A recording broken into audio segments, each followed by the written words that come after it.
함께 봉독할 하나님 말씀 마태복음 11장 25절로 30절까지 말씀을 교독하겠습니다. 마지막 절은 같이 읽습니다.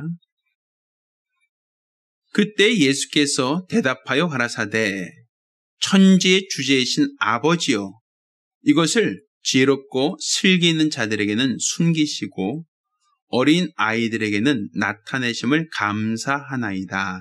옳소이다. 이렇게 된 것이 아버지의 뜻이니이다. 내 아버지께서 모든 것을 내게 주셨으니 아버지 외에는 아들을 아는 자가 없고 아들과 또 아들의 소원대로 계시를 받는 자 외에는 아버지를 아는 자가 없느니라. 수고하고 무거운 짐진 자들아 다 내게로 오라. 내가 너희를 쉬게 하리라. 나는 마음이 온유하고 겸손하니 나의 멍에를 메고 내게 배우라. 그러면 나의 마음이 쉼을 얻으리니 이는 내 멍에는 쉽고 내 짐은 가벼움이라 하시니라. 아멘. 자, 오늘은 이 마태복음 11장 25절로 30절까지 이 말씀을 가지고 예수의 멍에를 메고 또 예수께 배우는 자가 되자라고 하는 제목으로 하나님 말씀을 함께 나누겠습니다. 성경은 우리에게 수고하고 무거운 짐진 자들아 다 내게로 오라. 내가 너희를 쉬게 하리라 라고 말씀하고 있습니다. 근데 많은 사람들은 아전인숙적으로 이 말씀을 주님의 입장에서 이 말씀을 이해하는 것이 아니라 내 입장에서 이 말씀을 이해하려고 합니다. 주님이 이 말씀을 하시는 그분의 의지를 우리가 이해하기보다는 그냥 내 입장에서 내 입맛에 맞게 하나님 말씀을 요리해서 먹으려고 한단 말이죠. 우리 예전에 이런 비유를 들었었죠. 코끼리를 냉장고에 집어넣어봐라. 자, 어떻게 넣을 수 있습니까? 자, 코끼리를 냉장고에 집어넣는 방법. 우스갯소리로 얘기한다면 냉장고 문을 연다. 코끼리를 들어가게 한다. 냉장고 문을 닫는다. 뭐 이렇게 얘기하는 사람도 있어요. 근데 그것도 사실은 냉장고가 코끼리보다 클 때 얘기지. 냉장고는 조그만데 코끼리한테 문을 연다. 코끼리한테 들어가라 하면 코끼리가 잘도 들어가겠습니다. 안 들어가지죠. 왜? 코끼리 덩치가 냉장고보다 훨씬 더 크니까. 그럼 어떻게 합니까? 코끼리를 죽여서 가죽을 벗기고 뼈를 다 추려내고 내장과 먹지 못한 부위를 다 걸러낸 다음에 살코기만, 등심과 안심과 이런 어떤 살코기만 잘 이게 도려내서 그것만 냉장고에 집어넣고 코끼리 고기 들어갔다라고 할 수는 있을 거예요. 그렇지만 그거는 코끼리가 들어간 게 아니라 코끼리의 살점 몇 점이 들어간 것이죠.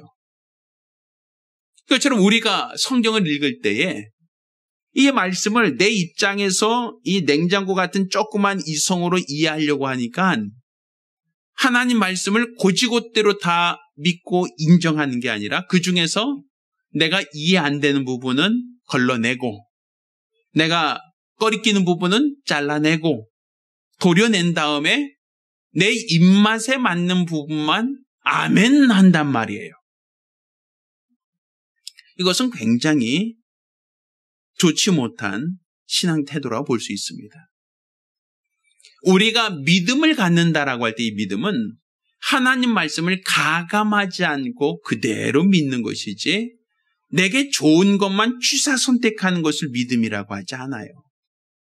내 입맛에 맞는 것만 골라서 믿고 내 입맛에 맞지 않는 것은 거절하거나 버린다라고 한다면 이것은 사실 올바른 믿음의 태도가 아니겠죠.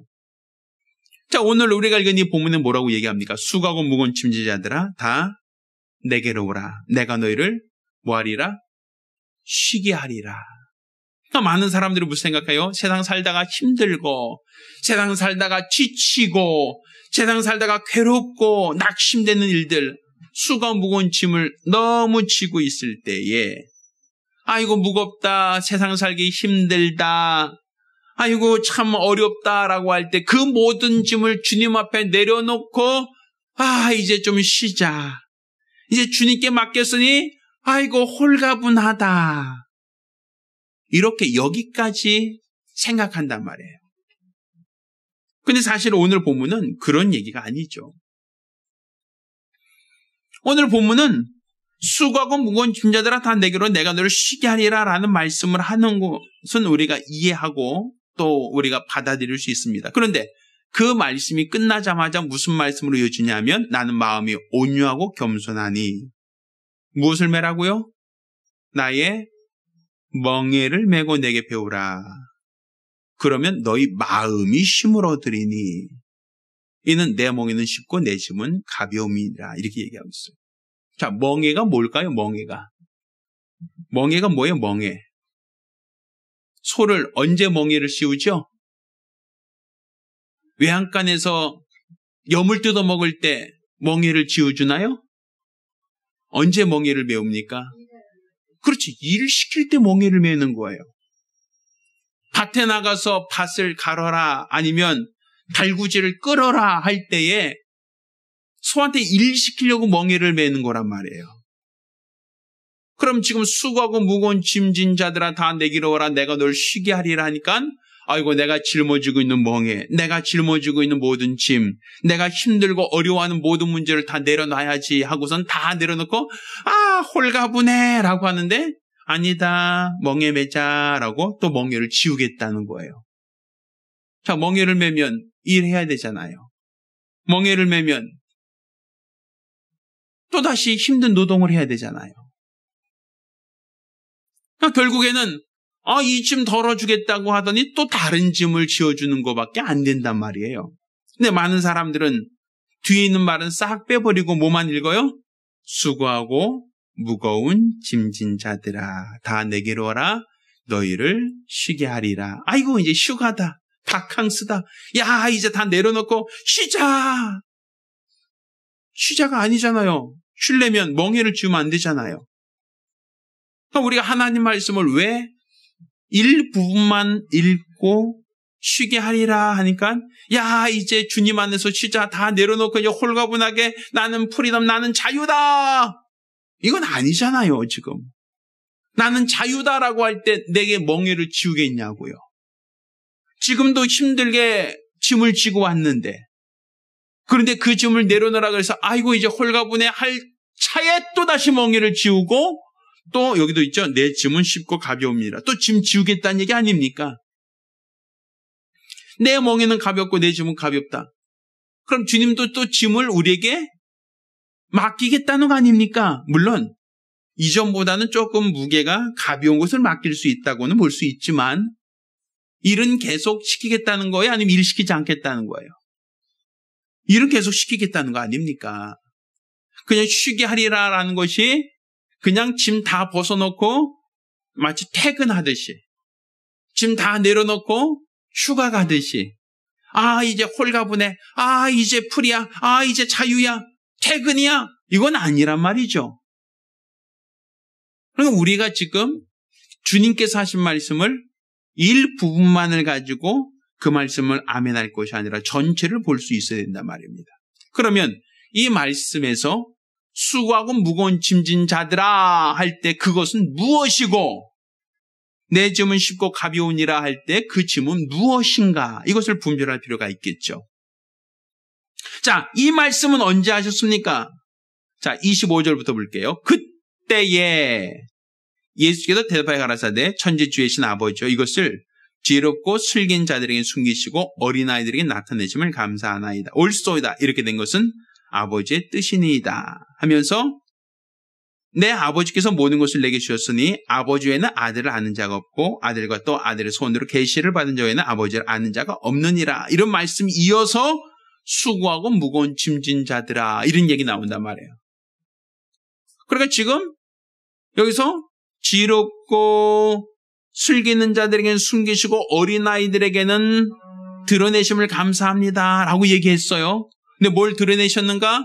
예수가 바로 하나님의 아들이시라고 하는 것을 드러냈다는 얘기입니다. 근데 그걸 드러냈다라고 얘기하고 갑자기 수고하고 무거운 짐진 자들아 이렇게 얘기한단 말이에요.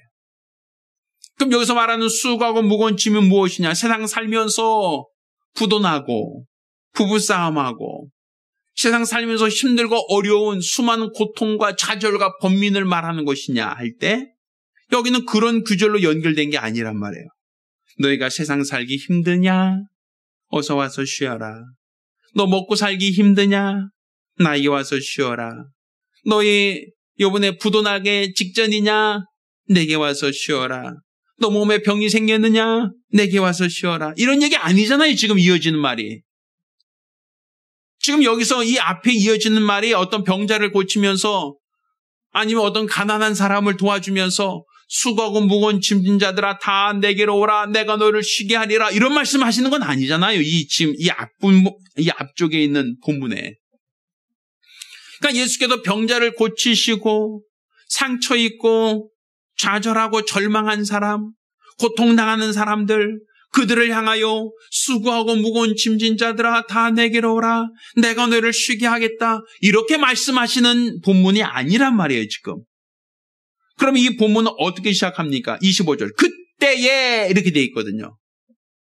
그럼 그때라는 건 어느 때를 말하는 겁니까? 자 봅시다. 그 앞에 20절부터 보면 예수께서 권능을 가장 많이 베푸신 골들이 회개치 아니하므로 그때 책망하시되 화했을진저 고라시나 화했을진저 벳세다여 너희 행한 모든 권능을 두로와 시돈에 행하였으면 제가 벌써 배우스리고 제 앉아 회개하실 것이다 라고 얘기합니다. 결국 이 얘기는 뭐예요? 많은 능력을 보여줬는데 두로와 시돈 사람들이 잘 고라신 사람들이 잘 예수를 잘 영접하지 않았다는 얘기죠. 지금 여기서는. 그렇죠? 그래서 이 많은 능력을 두로와 시돈에 행했다면 그들은 다 믿고 따랐을 것이다. 그 얘기하고 있잖아요, 지금.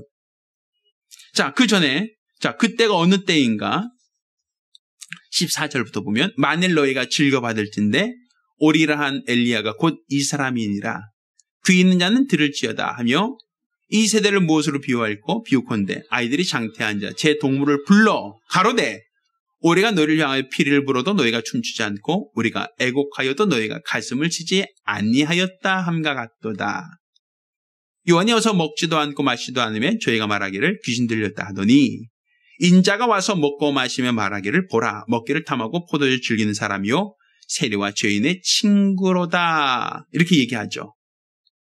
자, 지금 이 배경이 어떤 얘기하고 있어요? 요한 얘기하면서 요한이 회개하라 천국이 가까웠다라고 해도 사람들이 그 말을 듣지 않고 그 말을 따르지 않았다.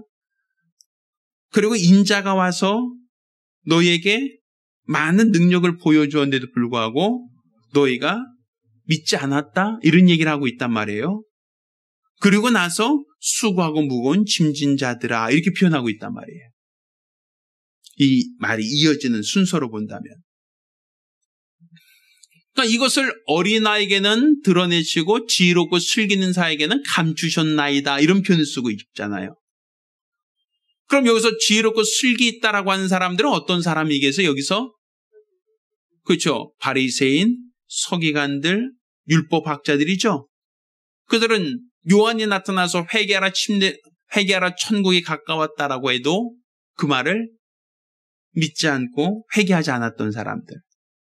또 요한의 말대로 예수가 진짜 오셔서 그들에게 능력을 나타내시며 너에게 메시아가 왔다라는 것을 보여주셨음에도 불구하고 그들은 여전히 예수를 부정하고 믿지 않던 사람들. 그러니까 스스로 지혜 있다, 슬기롭다라고 하는 사람에게는 감췄다. 그들은 모르고 있다는 얘기죠. 어린아이 같은 사람들. 그러니까 요한이 와서 회개하라 할 때에 순수하게 그 말 고지고대로 믿고 회개한 사람들. 천국이 임박했다는 말 듣고 회개하고 침례를 받은 사람들. 또 예수가 오셔서 많은 이적과 기사를 보여주시며 하나님 나라를 선포하실 때 그가 바로 요한이 말하였던 그분이 바로 이분이시구나.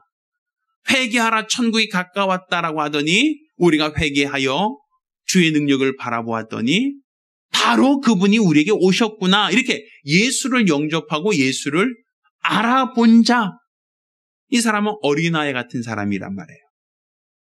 그러니까 스스로 율법학자고 스스로 많이 아는 것처럼 여겼던 서기관과 바리새인들은 요한이 왔으나 요한이 광야에서 회개하라고 외쳐도 그들은 거들떠보지 않았단 말이에요. 그러니까 내가 너희를 위하여 피를 불어도 너희가 춤추지 않고 애곡하여도 너희가 울지 않았다 함같이 요한이 와서 침례를 받으라 회개하라고 해도 회개하지 않더니 예수께서 와서 복음을 전한데도 불구하고 많은 기사와 표적과 능력을 보임에도 불구하고 그것을 보고도 예수를 영접하지 않는다라는 얘기를 하고 있어요. 그러니까 이 배경을 얘기한단 말이에요. 배경을. 그러니까 그것은 내가 스스로 지혜롭다, 스스로 똑똑하다라는 사람에게는 하나님께서 복음을 감추신 것이고 어린아이 같이 순수하게 믿고 따르는 자에게는 그들에게는 그 비밀을 알려주신 바 되었다. 결국 여기서 말하는 그때라는 것은 바로 이 배경을 말한단 말이에요. 그리고 나서 수고하고 무거운 짐진 자들아 다 내게로 오라 이런 얘기를 하고 있어요. 내가 너희를 쉬게 하리라 라고 말씀하시거든요. 그러면 이 여기서 말하는 수고하고 무거운 짐진 자라는 것은 세상에서 부도나고 세상에서 아프고 세상에서 힘들고 세상에서 괴로움 당해서 너희가 지고 있는 짐이 무겁거든 내게로 와라. 그리고 내가 너희를 도와줄게. 쉬게 할게. 이 얘기가 아니잖아요. 지금 뭘 말하고 있는 거예요. 지금 여기서 말하는 수고하고 무거운 짐이라는 건 뭘 말하는 겁니까? 율법이죠. 율법. 이스라엘 사람들은 모세 이후로 율법을 받았어요.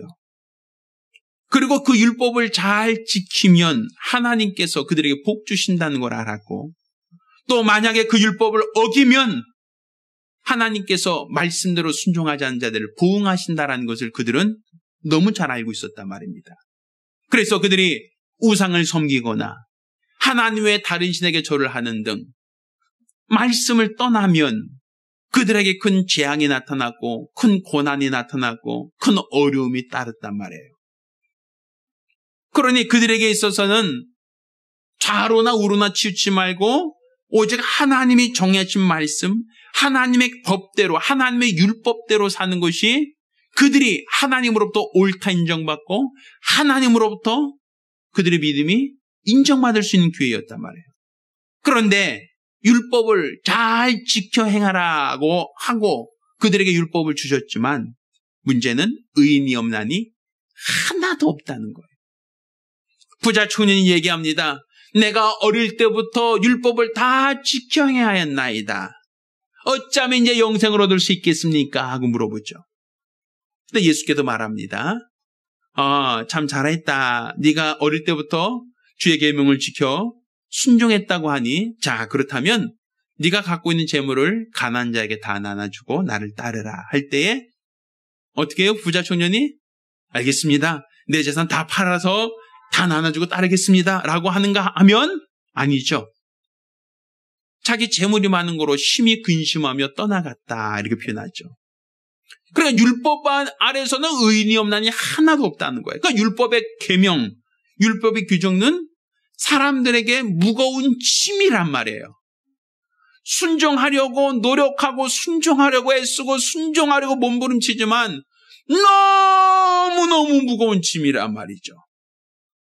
율법을 잘 지켜서 복받고 싶고 율법을 잘 지켜서 하나님으로부터 인정을 받고 싶은데 그 율법을 잘 지킨다는 게 너무 힘들다는 거예요.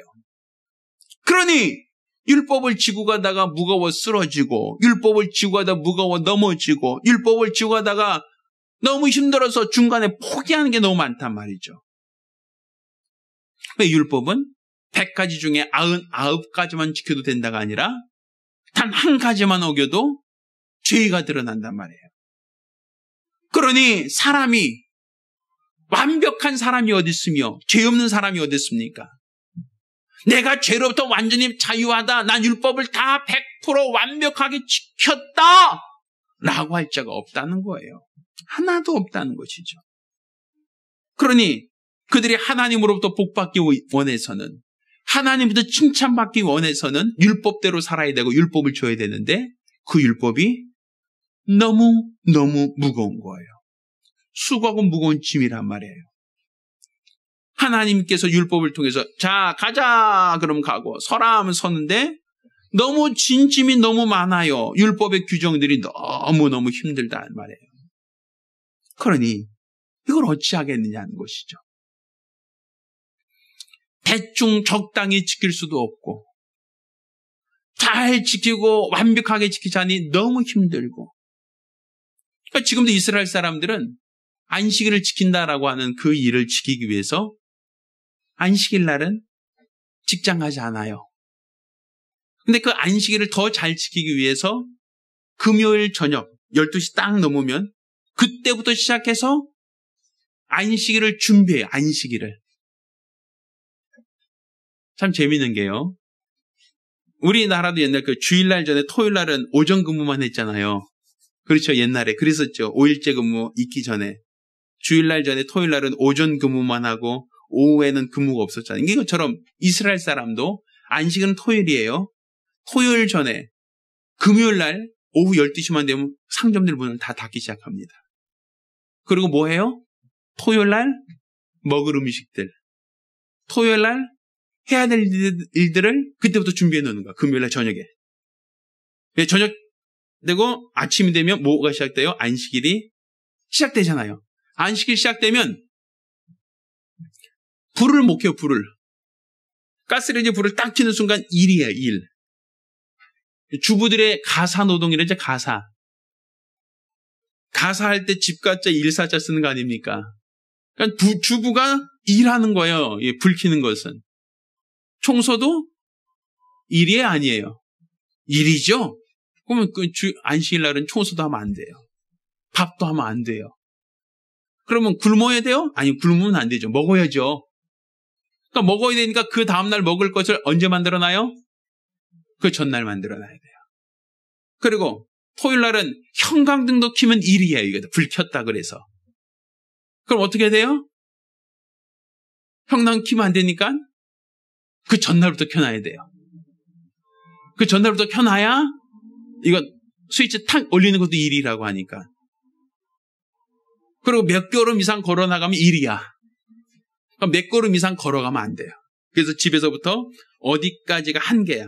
그 이상 걸어가면 안 돼요. 그러니까 슈퍼 같은 데 갔다 올 수 없으니까 미리 장 다 봐서 미리 다 준비해 놓고 집안에서 뭐 하고 있어요? 그날은 쉬는 거예요. 뒹굴 준비된 음식만 덮이지도 않고 그것만 먹는 거예요. 그게 안식일을 지키는 방법이에요. 일하면 안 되니까. 근데 만약에 누가 깜빡 잊고 불을 안 켰어. 그럼 어떻게 돼요? 깜깜한 상태로 밤중 지내야 되잖아요. 그렇죠? 그때는 뭐 해요? 옆집에 소리 질러요. 그 유대인들 아닌 사람 있잖아요. 옆집에 소리 질러요. 죄송하지만 우리 집 와서 불 좀 켜주실래요? 이렇게 소리 질러야 돼요. 형광등 올리면 내가 일하는 거니까. 그러니까 지나가는 사람이 죄송하지만 우리 집 스위치 좀 올려주실래요? 해서 그 사람은 유대인 아니니까 올려주면 그럼 화내지는 거예요. 근데 올려줄 사람 없으면 그날 저녁은 촛불도 못 켜고 깜깜한 상태에서 빵을 먹고 깜깜하게 지내야 돼요. 참 율법을 지키려니까 안식일을 지키려고 하니까 이렇게 하나하나 너무 세세하게 들어가니까 하나라도 거기서 실수하면 뭐가 돼요? 범하는 거란 말이에요. 율법을 범하는 거. 그러니까 쉽겠어요? 어렵겠어요? 또 생선을 먹을 때도 비늘이 있거나 아니면 아감이 있는 것은 먹을 수 있어요. 근데 비늘이 없는 거 먹으면 돼요? 안 돼요? 안 돼요. 우리가 좋아하는 새우, 홍합, 멍게, 조개 이런 거 있죠? 다 먹지 못해. 뱀장어 이런 거 다 못 먹어요. 못 먹는 것들이에요. 뭐만 먹어요? 잉어 같은 거. 비늘 있고 아감이 있는 생선.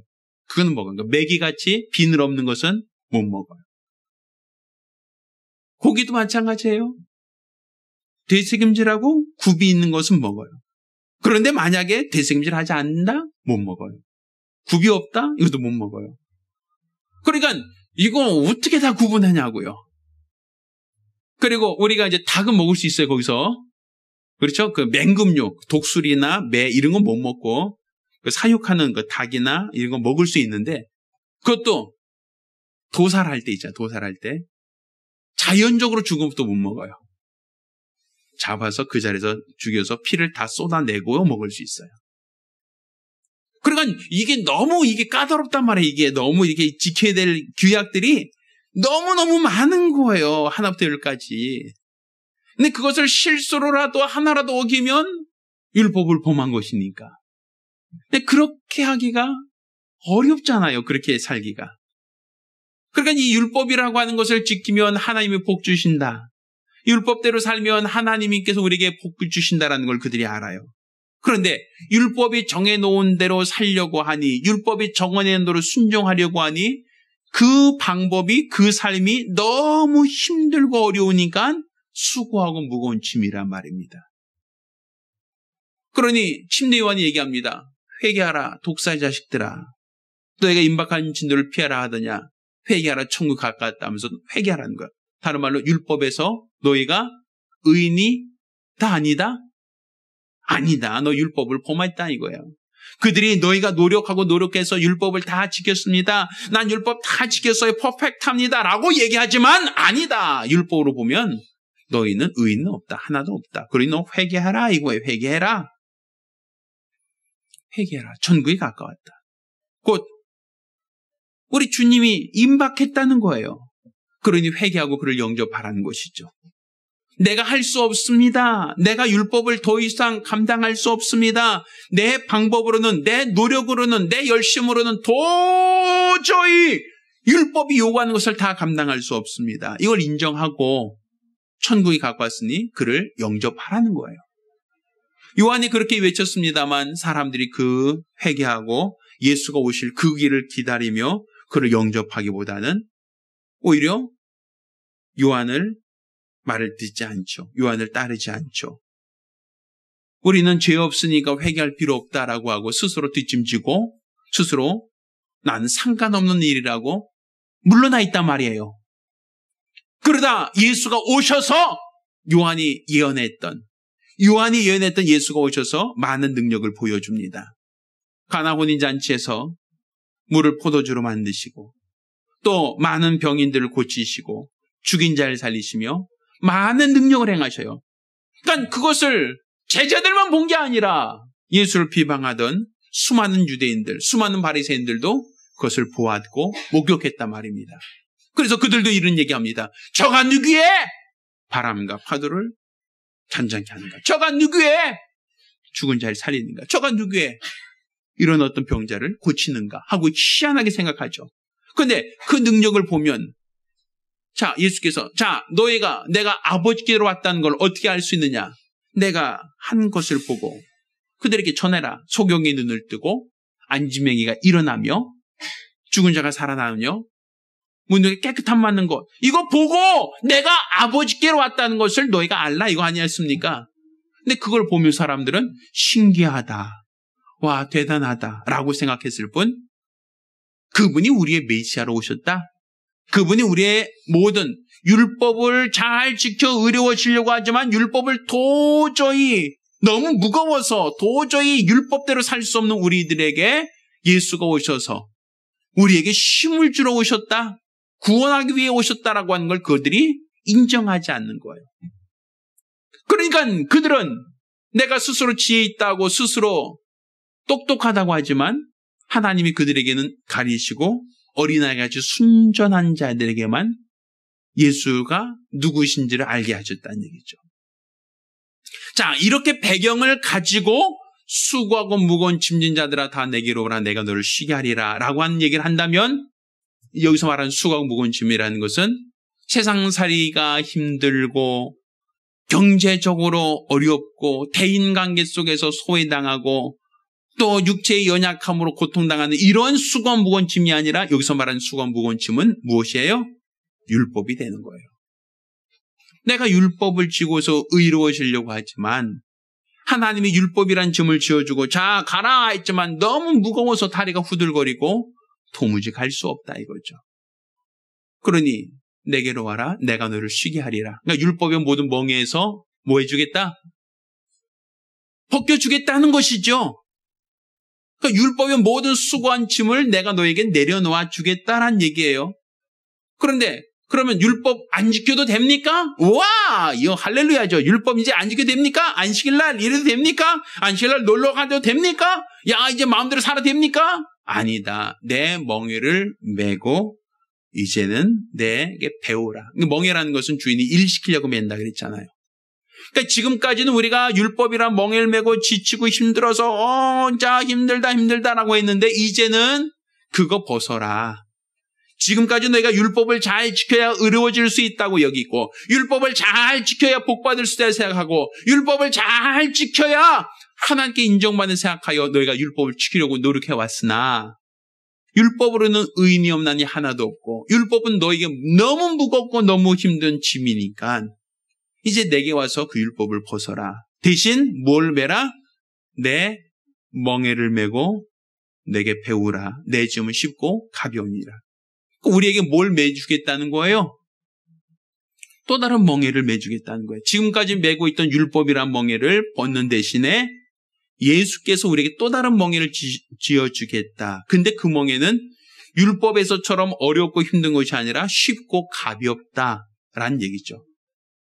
그러니까 결국 이 새롭게 지어지는 멍에라는 게 바로 진리입니다.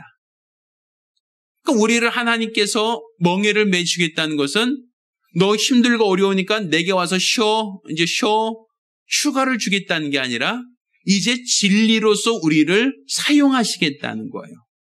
이전에는 율법을 지키며 율법을 잘 지켜서 하나님 앞에 의롭고 하나님께 복받으려고 노력해왔지만 이것이 너에게 무겁고 힘든 짐이니까 그 짐 벗어라. 이제 내가 너에게 새로운 멍에를 메우고 내가 너를 가르치겠다. 그러니까 멍에를 메고 주인이 이랴 하면 가고 워 하면 서고 주인이 이끄는 대로 그 멍에 끌고 일하듯이 이제는 진리를 따라 살라는 거예요. 율법을 따라 사는 것이 아니라 율법을 따라서 순종하는 것이 아니라 지금까지 너희는 율법을 따라 살았고 지금까지 너희는 율법을 순종한 살았고 지금까지 너희는 율법을 따라서 의로워지려고 노력했지만 문제는 너희가 율법을 통해서는 의로워질 수가 없고 너희가 율법에 순종하는 그 방법을 통해서는 너희가 의롭다 인정받을 수 없으니 이제 어떻게 하라? 내 멍에를 메라. 진리의 멍에를 메라는 것이죠. 내 점은 쉽고 가벼우니라. 율법처럼 안식을 지켜라. 뭐 지키려면 불 켜고 다녀라. 또 지키려면 뭐 하고 다녀라. 또 생선은 뭐는 먹고 뭐는 먹으면 안 되고 뭐는 어떻게 하고 어떻게 하면 안 되고 이렇게 우리에게 무겁고 힘든 짐이 아니라 내 점은 쉽고 가벼우니라. 그러니까 진리로 인도받고 진리로 사는 것이 쉽고 가볍다는 거예요. 우리 신앙생활이 유대인들처럼 율법을 잘 지켜야 신앙생활이다라고 한다면 굉장히 힘들고 어려운 일일 겁니다. 그 율법의 규정대로 다 지켜 행한다는 것은 거의 불가능에 가깝기 때문입니다. 그러니 의인이 없고 하나도 없으며 회개하라 독사자식들아 너희가 임박한 진노를 피할 것으로 생각하느냐 속히 와서 내게 침례받고 천국이 가까웠음을 인정해라. 그러니까 너희가 지금 율법을 통해서는 의인이 없다. 율법으로는 너희가 다 죄인으로 발견된 뿐이다. 그러니 속히 너희가 죄를 고백하고 너희를 구원하실 자 천국이 가까웠으니 그를 기다려라. 그를 맞이해라 라고 요한이 외쳤던 겁니다.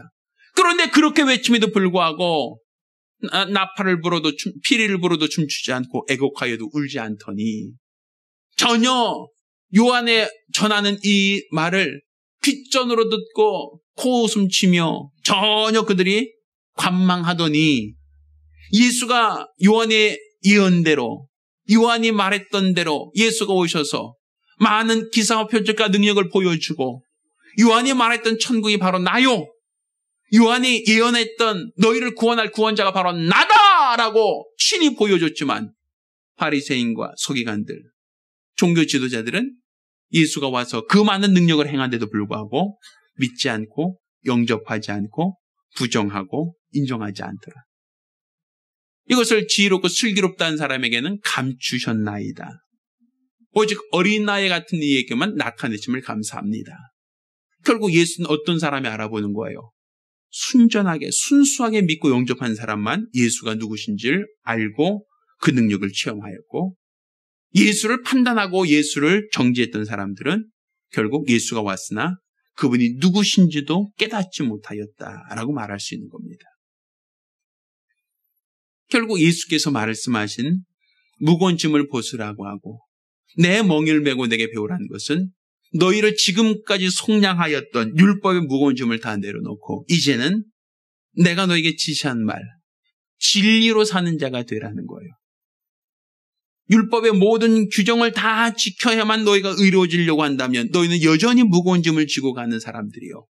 이제 내 안에서 내 멍을 메고 내게 배우면 쉼을 얻을 것이다 라는 것이, 우리가 진리로 산다면 율법을 지켰던 것보다 무겁지 않다, 쉽고 가볍다라는 것이고, 이 진리로 살면 하나님이 우리의 모든 삶을 인도하신다라고 우리에게 말하고 있는 겁니다. 우리가 이런 어떤 기준을 갖고 이 본문을 봐야 어떤 사람들이 안식일을 지켜야 됩니까? 지키지 않아야 됩니까? 이런 말이 나왔을 때, 또 자, 율법은 지켜야 돼요? 지키지 말아야 돼요? 율법은 폐하여졌습니까? 폐하지 않았습니까? 그럼 안식일 지킵니까? 주일을 지킵니까? 안식일 안 지켜도 되십니까?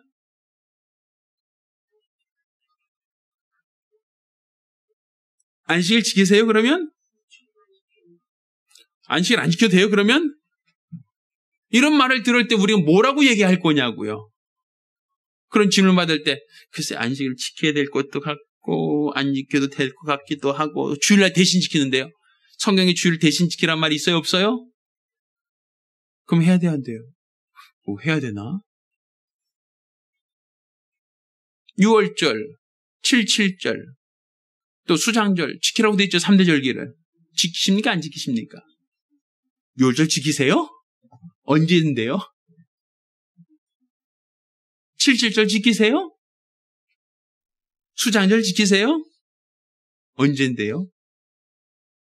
안 지키잖아요. 그럼 또 우리 실질적인 얘기할게요. 자, 고등어 드세요?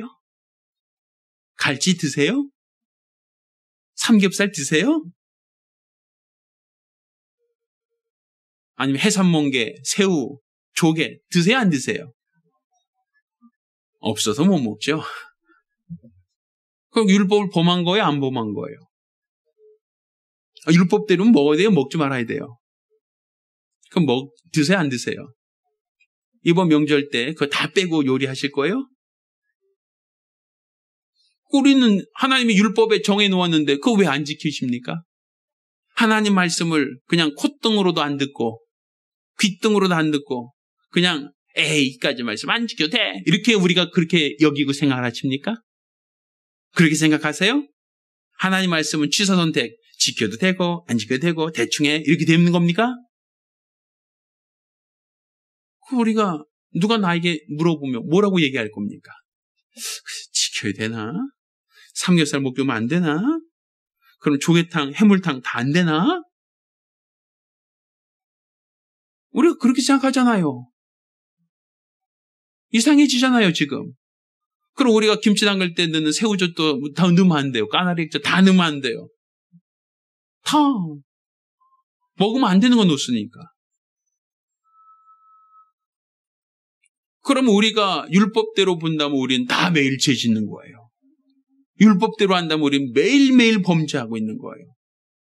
그럼 하나님 앞에 의롭지도 못하고 하나님 보실 때 가증하고 하나님 보셨을 때 그 죄값을 청구하실 수밖에 없는 것이죠.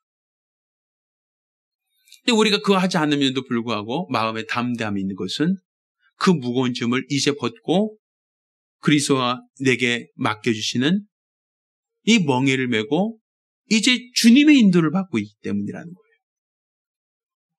내 멍에를 싣고 내 짐은 가벼우니라. 그 짐을 메고 있기 때문에 우리가 구약 율법에 있는 수고하고 무거운 짐을 예수 앞에 내려놓는 겁니다. 그 내려놓았기 때문에 이제는 주님이 내게 지어주신 짐을 메고 주님께 배우는 것이에요. 그러니까 우리가 신앙생활이라는 것이 이렇게 율법을 우리가 부정하면 안 됩니다. 이건 하나님의 계명이잖아요. 하나님의 법이잖아요. 우리가 그걸 부정하고 인정하지 않는다. 이건 우리 믿음 아니에요. 그렇지만 내가 도저히 내 힘으로, 내 능력으로, 내 열심으로 이것을 완전하게 감당할 수 없기 때문에 나에겐 율법은 항상 수고하고 무거운 짐이에요. 아픈 손가락이란 말입니다. 매일매일 나 자신을 반성하고 내 자신을 독려해도 율법이 요구한 대로 살 수가 없는 거예요. 그러니 매일 나는 죄인입니다. 난 매일 범죄합니다라고 그 사실이 드러날 수밖에 없잖아요. 그런 자들에게 예수님이 그 무거운 짐을 내려놓고 이제 예수의 멍에를 매라는 거예요. 진리의 멍에를 매라는 거예요. 이제 예수를 따르라는 것이죠. 예수를 쫓으라는 것이죠. 그리고 내 짐은 쉽고 가볍다라고 얘기하시는 겁니다. 따라서 저와 여러분 모두가 이렇게 율법의 멍에를 내려놓고 이제 예수의 멍에를 쥐고 예수께 배우고 예수의 인도를 받는 자, 이게 바로 진리의 사람이라고 얘기하는 겁니다. 우리가 율법대로 잘 살자, 율법대로 잘 지키자, 율법대로 열심히 해서 상 받자가 아니라 이제는 진리로 사는 자가 되자 합니다. 예수가 오셨다, 천국이 가까웠다 하신 그분이 너에게 임박하셨으니 그가 하는 말을 잘 듣고 그의 말씀에 순종하여 그를 높이자. 이게 바로 우리의 믿음이 되는 겁니다. 따라 저와 여러분 모두가 이렇게 예수를 알고 예수를 믿고 예수를 영접하는 믿음의 사람들 되기를 예수 이름으로 축원합니다. 예수께 배우세요. 예수의 짐을 지세요. 진리로 사는 성도가 되시길 예수 이름으로 축원합니다.